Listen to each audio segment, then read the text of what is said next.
Hi friends, ఈరోజు అగ్ని పరీక్ష షో చూశాక మీలో చాలా మందికి అట్లీస్ట్ 30 to 40% మెంబర్స్కైనా ముగ్గురు judges and Sreemukhi and Bigg Boss team unfair చేశారేమో అని అనిపించుంటది. మీకు అనిపించిన పాయింట్స్ ఏంటో కూడా నేను చెప్తాను. నెంబర్ 1, ఊర్మిళ గారికి అన్యాయం జరిగింది బాగా అన్నా కూడా అని క్రిష్ గారు చెప్పినా పట్టించుకోలేదు.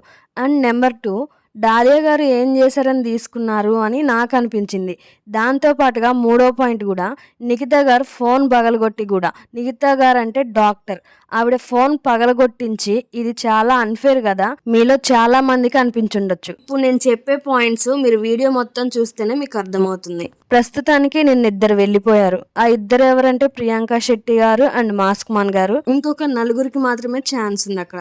నిన్న వెళ్ళిపోయిన వాళ్ళు కాకుండా ఇంకొక 4 మెంబర్స్కి ఛాన్స్ ఉందని ఎపిసోడ్ స్టార్టింగ్లోనే చెప్పేశారు. ఎపిసోడ్ స్టార్ట్ చేసినప్పుడు మామూలే, సేమ్ డ్రెస్సులు వేసుకొని వచ్చారు, సేమ్ అంతా అయినా కూడా అదే రోజు షూట్ జరుగుతున్నా ఇంకొక రోజు జరుగుతున్నట్టు మాట్లాడడం అనేది చాలా ఫన్నీగా అనిపించింది. నెక్స్ట్ వచ్చేసి నవదీప్ గారు ఏమన్నారంటే, ముందు ఎపిసోడ్స్ లో డేర్ చేయని వాళ్ళు రండి, డేర్ చేయని వాళ్ళు ముందుకొచ్చి, నవదీప్ గారు అన్న పాయింట్ ని గుర్తుంచుకోండి, ఈ రోజు మీరు డేర్ చేసినా చేయకపోయినా, గెలిచినా ఓడినా, అంటే ఆడినా ఆడకపోయినా, గెలిచినా ఓడినా మీ బిహేవియర్ని చూస్తాం.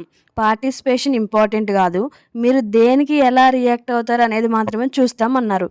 వాళ్ళని ఫోన్లు పగలగొట్టండి అని చెప్పినప్పుడు ఎవరైనా వాళ్ళలో ఒకరు మరీ టూ మచ్ అండి, ఇది అవకాశం ఇస్తున్నారు కదా అని ఫోన్లు పగలగొట్టడం ఏంటి, పర్సనల్ డేటా అంతా పోగొట్టుకోవడం ఏంటి అని జడ్జెస్తో ఎవరైనా ఆర్గ్యుమెంట్ చేసి ఉంటే డెఫినెట్గా ఆ పర్సన్ ఖచ్చితంగా బిగ్ బాస్కి సెలెక్ట్ అయ్యేవాడు అని నాకైతే అనిపించింది. ఇది అయిపోయిన తర్వాత శ్రీముఖి గారు గ్లాస్లో వాటర్ తీసుకొచ్చారు.